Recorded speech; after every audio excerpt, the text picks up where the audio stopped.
If a patient is then diagnosed with a localized pancreatic cancer, one that hasn't spread to other parts of the body, we know that the reaction is to try and have that cancer cut out. But unfortunately, the pancreas sits in a very critical part of the abdomen and involves some very important blood vessels.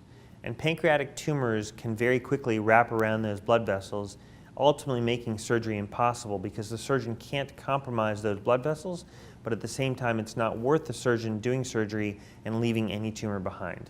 So these are the kinds of tumors that we consider localized, sometimes localized and unresectable.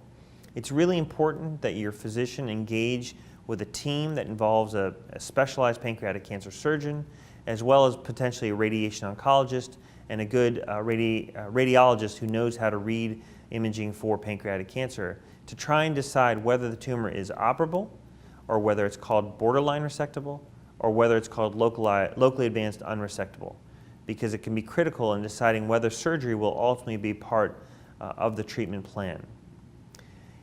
Nevertheless, we know that the chemotherapy regimens that we use for these patients with localized disease are pretty consistent with what we use for patients with more advanced disease, such as FOLFIRINOX and gemcitabine nab-paclitaxel.